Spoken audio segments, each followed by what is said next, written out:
الحمد لله رب العالمين والعاقبة للمتقين والصلاة والسلام على سيد الأنبياء والمرسلين أما بعد فأعوذ بالله من الشيطان الرجيم بسم الله الرحمن الرحيم ألف لام ميم الله لا إله إلا هو الحي القيوم نزل عليك الكتاب بالحق مصدقا لما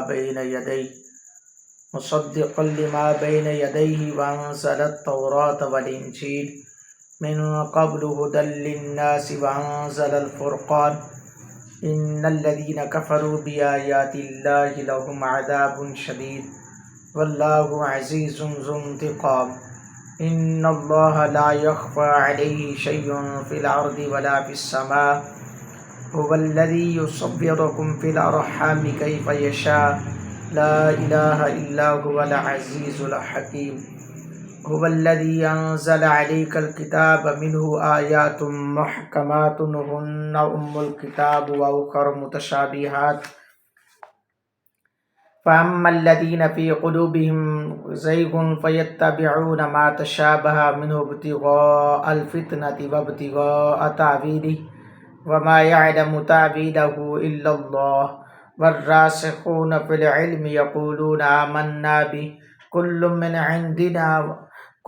من عند ربنا وما يذكر إلا أولو الألباب ربنا لا تزغ قلوبنا بعد إذ هديتنا وهب لنا من لدنك رحمة إنك أنت الوهاب ربنا إنك جامع الناس ليوم لا ريب فيه إن الله لا يخلف الميعاد صدق الله ومولانا العظيم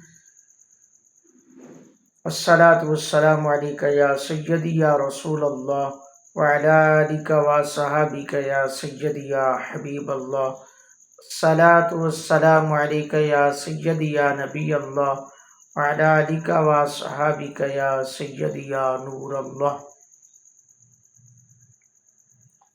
الحمدللہ آج سورہ آل عمران کا آغاز کیا ہے۔ دعا کرو اللہ رب العالمین اپنے پیارے محبوب کے توسل سے جس طرح سورۃ البقرہ کا درس جو ہے وہ مکمل ہوا، اس سورت کا بھی درس پاک مکمل کرنے کی سعادت عطا فرمائے۔ اور میری دعا ہے اللہ جتنے بھی اس درس کو سنتے ہیں سب کے لیے بخشش کا سامان بنائے، اور نبی رحمت صلی اللہ علیہ وآلہ وسلم کے توسل سے سب کی اور سب کے آباء و اجداد کی کامل مغفرت فرمائے۔ میں دوستوں کو ملتمس ہوں کہ میرا چینل سبسکرائب کریں، بیل آئیکن پریس کریں تاکہ جیسے ہی درس اپلوڈ ہو تو سب سے پہلے آپ کے پاس آئے، نوٹیفیکیشن آپ کے پاس آئے کہ جی درس قرآن جو ہے وہ اب آپ سماعت فرما لیں۔ عزیزان گرامی قدر، سورہ آل عمران یہ مدینہ طیبہ میں نازل ہوئی۔ اس میں 200 آیتیں ہیں، 3480 کلمات ہیں، 14520 حروف ہیں۔ مدینہ پاک میں یہ نازل ہوئی اور اس میں 200 آیتیں ہیں، 3480 کلمات ہیں اور 14520 حروف ہیں۔ اس کا شان نزول بڑا اعلیٰ ہے، اور یہ وہ شان نزول ہے کہ جس میں بڑے بڑے جید معتبر علماء نبی پاک صلی اللہ علیہ وسلم کی بارگاہ میں نازل ہے۔ نبی پاک صلی اللہ علیہ وسلم کی بارگاہ میں حاضر ہوئے مباہلہ کرنے کے لیے، مناظرہ کرنے کے لیے۔ مفسرین فرماتے ہیں کہ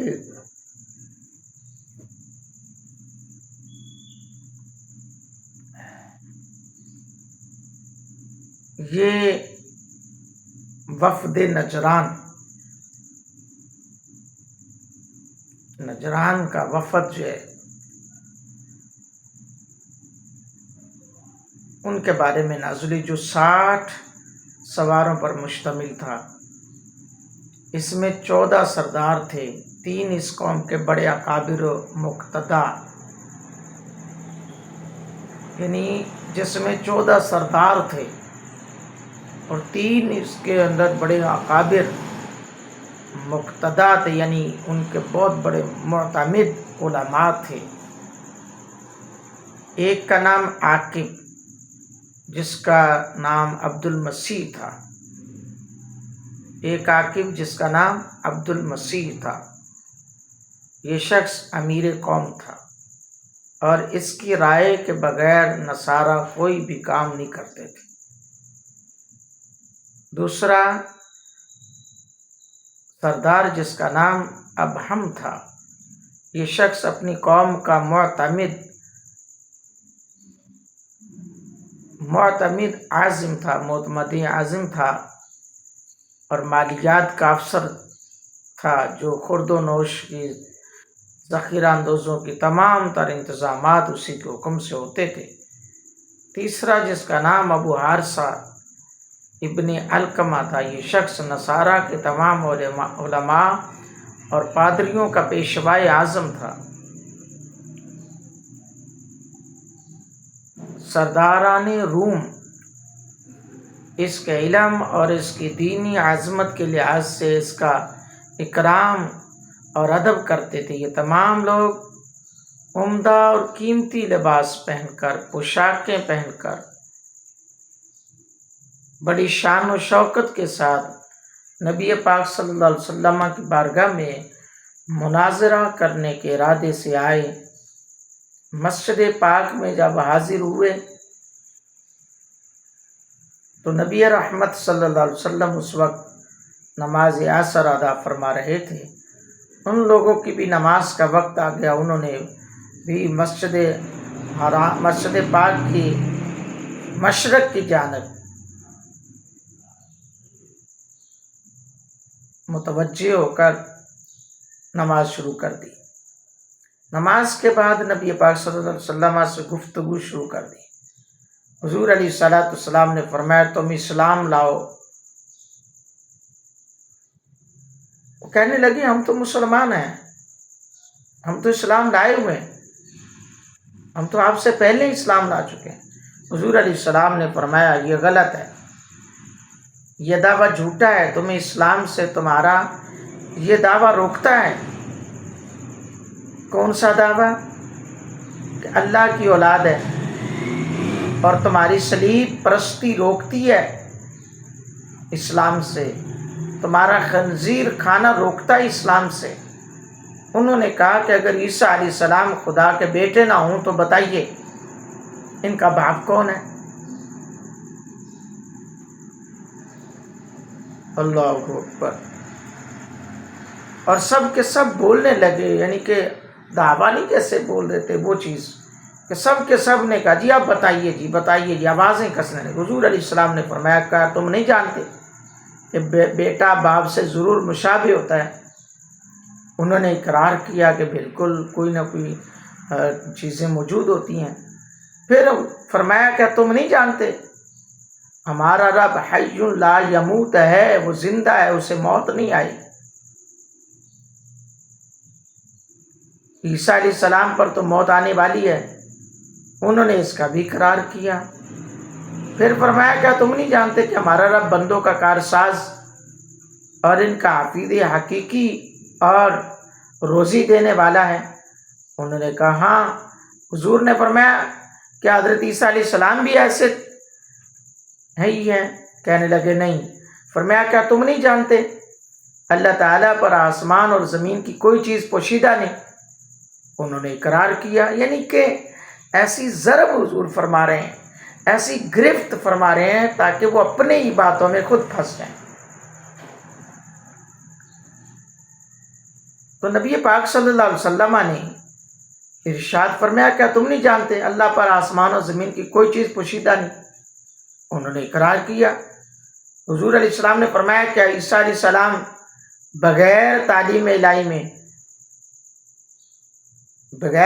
الہی کہ اس میں سے کوئی چیز بتا سکتے ہیں یا جانتے ہیں؟ انہوں نے کہا نہیں۔ حضور نے فرمایا کیا تم نہیں جانتے کہ حضرت عیسیٰ علیہ السلام حمل میں رہے، پیدا ہونے والوں کی طرح پیدا ہوئے، بچوں کی طرح غذا دیے گئے، کھاتے پیتے رہے، عوارض بشری رکھتے ہیں، انہوں نے اس کا اقرار کیا۔ حضور نے فرمایا وہ کیسے الہ ہو سکتے ہیں جیسا کہ تمہارا گمان ہے؟ اس پر وہ سب خاموش ہو گئے اور ان سے کوئی جواب بن نہ پایا۔ اس پر سورہ آل عمران کی پہلی آیات جو ہیں وہ نازل ہوئی۔ اس پہ یہ بھی سوال آیا کہ بھئی حضرت عیسیٰ علیہ السلام بغیر باپ کے ہیں، یہ کیسے ہو سکتا ہے؟ نبی رحمت صلی اللہ علیہ وسلم نے ارشاد فرمایا کہ حضرت آدم علیہ السلام کا باپ کون ہے، ماں کون ہے؟ اللہ نے تو ان کو بغیر ماں اور باپ کے پیدا کیا۔ تم تو خالی ایک باپ کی بات کر رہے ہو۔ وہ کن کہتا ہے فیکن ہو جاتا ہے۔ یہ رب کی مرضی ہے، اس کی منشا مرضی ہے، وہ جس کو چاہے جیسے چاہے پیدا کرے۔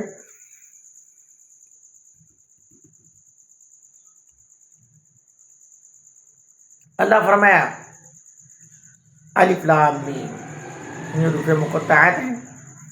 اللہ ہے جس کے سوا کسی کی پوجا نہیں، وہ آپ زندہ اوروں کا قائم رکھنے والا ہے۔ نزل علیک الکتاب بالحق مصدقا لما بین یدیہ وانزل التوراۃ والانجیل، اس نے تم پر یہ سچی کتاب اتاری، اگلی کتابوں کی تصدیق فرماتی، اور اس نے اس سے پہلے تورات اور انجیل کو اتارا۔ من قبل ھدی للناس وانزل الفرقان، جو لوگوں کو راہ دکھاتی اور فیصلہ اتارا۔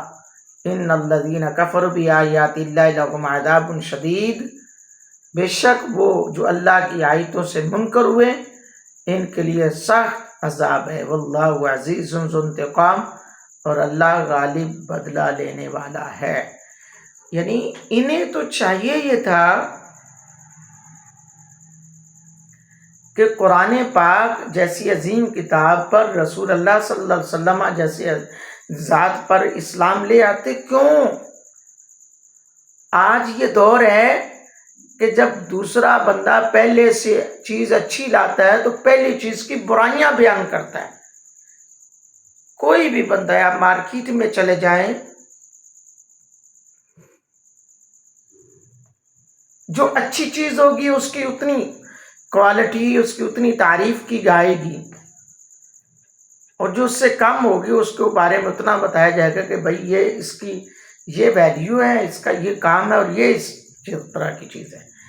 اب نبی رحمت صلی اللہ علیہ وسلم کی عظمت میں قربان جائیں، قرآن پاک نے تو تورات کی بھی تعریف کی ہے، تورات کو بھی ماننا ہے، انجیل کو بھی ماننا ہے، زبور کو بھی ماننے کو حکم دیا ہے۔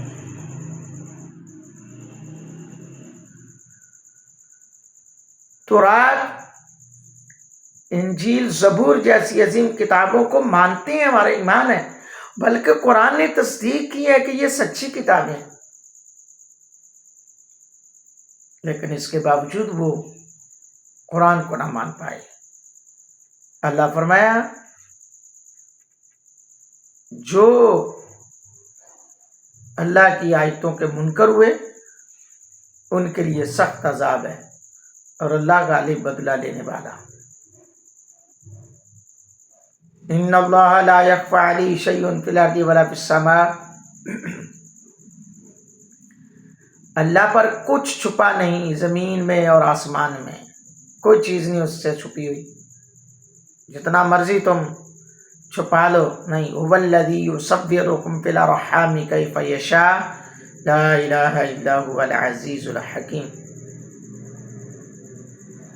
وہی ہے کہ تمہاری تصویر بناتا ہے ماں کے پیٹ میں جیسی چاہتا ہے، اس کے سوا کسی کی عبادت نہیں ہے، عزت والا حکمت والا ہے۔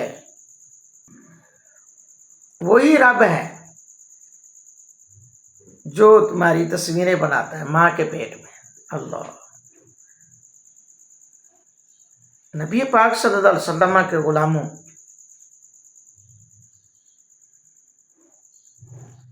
حضور علیہ الصلوۃ والسلام سے پیار کرنے والوں، بخاری اور مسلم شریف کے اندر یہ بات موجود ہے۔ اللہ رب العالمین کے پیارے محبوب علیہ الصلوۃ والسلام نے فرمایا، تمہارا مادہ پیدائش ماں کے پیٹ میں 40 روز جمع ہوتا ہے، پھر اتنے ہی دن القا یعنی خون بستہ جمع میں خون کی شکل میں رہتا ہے۔ پہلے 40 دن جمع ہوا، پھر وہ جمع ہوا خون بن گیا، پھر جمع ہوا یعنی جم گیا وہ خون اگلے 40 دن میں، پھر اتنے ہی دن یعنی پھر اگلے 40 دن گوشت کا ایک لوتھڑا بنتا ہے، اس میں رہتا ہے، پھر اگلے 40 دن بعد ایک فرشتہ اللہ تعالیٰ بھیجتا ہے جو اس کا رزق، اس کے عمل، اس کے اعمال، اس کا انجام یعنی اس کی سعادت و شقاوت لکھتا ہے، پھر اس میں روح ڈالتا ہے۔ تو حضور فرماتے ہیں اس کی قسم جس کے سوا کوئی عبادت کے لائق نہیں، آدمی جنتیوں کے سے عمل کرتا رہتا ہے یہاں تک کہ اس میں اور جنت میں ایک ہاتھ کا فاصلہ سے زیادہ کم فاصلہ رہ جاتا ہے، تو کتاب سبقت کرتی ہے، یعنی اگر وہ جہنمی ہوتا ہے تو ساری زندگی وہ اچھے عمل کرتا رہتا ہے، اچھے عمل کرتا رہتا ہے، حتیٰ کہ جنت میں اس میں ایک ہاتھ کا اس سے بھی کم سفر رہ جاتا ہے، تو کوئی اس سے ایسی غلطی ہو جاتی ہے جس کی وجہ سے وہ جہنمی بن جاتا ہے۔ اسی طرح جو جنتی ہوتا ہے ساری زندگی وہ بد اعمالیاں، بد کرداریوں میں، بد افعالیوں میں گزار دیتا ہے، حتیٰ کہ اس میں اور جہنم میں ایک ہاتھ سے بھی کم کا فاصلہ رہ جاتا ہے۔ نبی رحمت فرماتے ہیں کہ اللہ کی عطا سے کوئی ایک عمل ایسا اچھا کر دیتا ہے جس کی وجہ سے اس پر جنت بھی ہے وہ واجب ہو جاتی ہے۔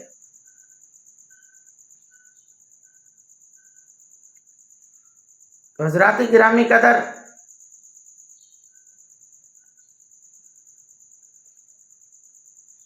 نبی پاک صلی اللہ علیہ وسلم کے غلام آگے اللہ فرمائے، هو الذی انزل علیک الکتاب منہ آیات محکمات ہن ام الکتاب واخر متشابہات، وہی ہے جس نے تم پر یہ کتاب اتاری، اس کی کچھ آیتیں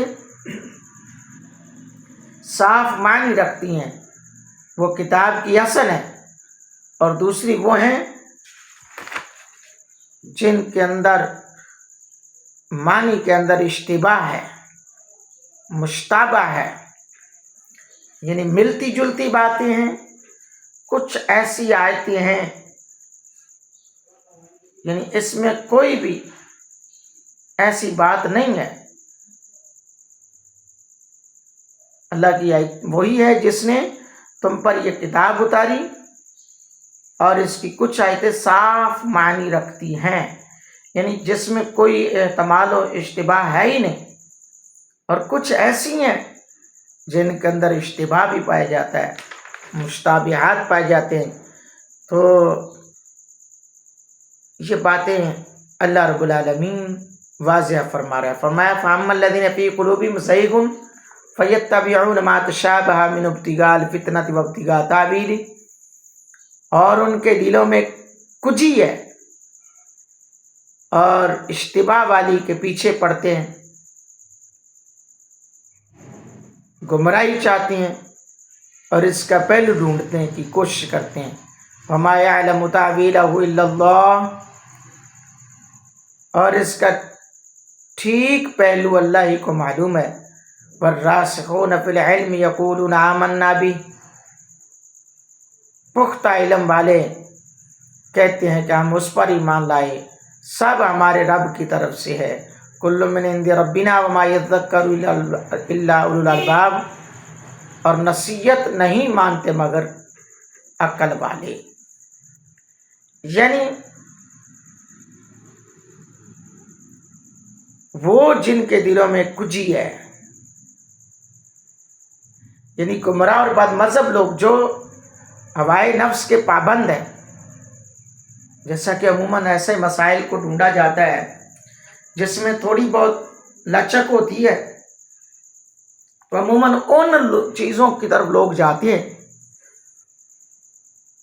وہ چیزیں تلاش کرتے ہیں، ادھر جانے کی کوشش کرتے ہیں جہاں سے پتلی گلی سے نکلنے کے راستے ملتے ہوں.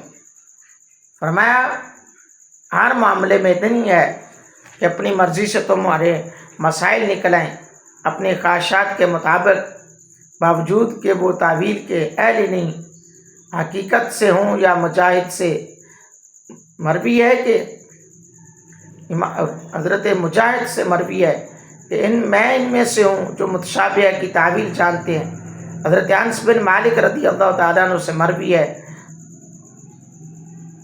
وہ عالم بعمل ہے جو اپنے علم کا تابع ہو. اور ایک دوسرا قول ہے کہ جو معنی اور اس کی مراد ہے حق ہیں اور اس کا نازل فرما کر حکمت نازل فرمائی اللہ نے کہ بھئی یہ الجھی ہوئی باتوں کو بھی یہ نہ سمجھو کہ بس یہ اگرچہ کوئی مسائل میں راز ہے یا کوئی ایسا ہے ایک ہنس دے دیا گیا ہے، باقی آپ نے تعویل نکالنی ہے تو یہ اللہ کی مرضی ہے. آگے دعائیہ کلمات ہے. ربنا لا تزغ قلوبنا بعد اذ ہدیتنا وہب لنا من لدنک رحمہ انک انت الوہاب. اے رب ہمارے دل ٹیڑے نہ کر بعد اس کے کہ تو نے ہمیں ہدایت دی اور ہمیں اپنے پاس سے رحمت عطا کر، بے شک تو ہے بڑا دینے والا. ربنا انک جامع الناس لیوم لا ریب فیہ ان اللہ لا یخلف المیعاد. اے ہمارے پروردگار بے شک تو سب لوگوں کو جمع کرنے والا ہے اس دن کے لیے جس میں کوئی شبہ نہیں، بے شک اللہ کا وعدہ نہیں بدلتا.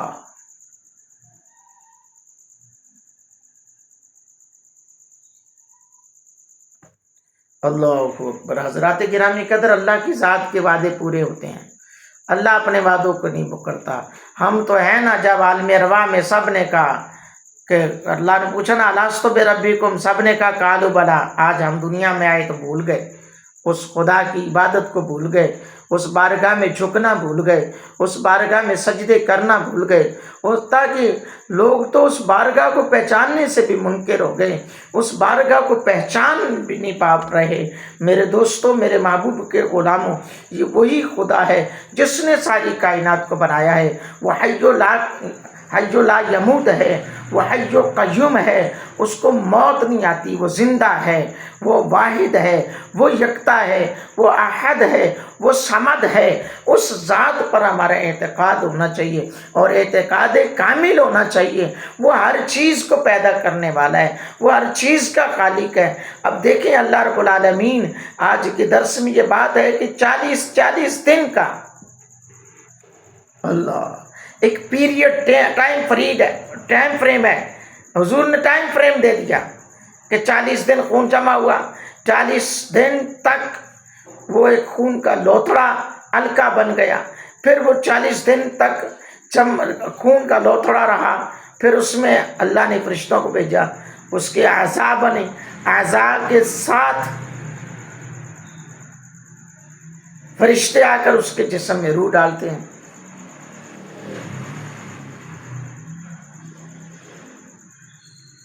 یہ میرے آقا علیہ الصلوۃ والسلام کے غلاموں، حضور نبی پاک صلی اللہ علیہ وسلم کی عطا کا صدقہ ہے. حضور علیہ الصلوۃ والسلام کے توسل سے یہ کمال ملا ہے. آقا دو عالم صلی اللہ علیہ وسلم کی بارگاہ میں التجا ہے، اللہ جل شانہ جو کچھ سنا ہے سنایا ہے اس کو یاد رکھ کر دوسروں تک پہنچانے کی توفیق عطا فرمائے.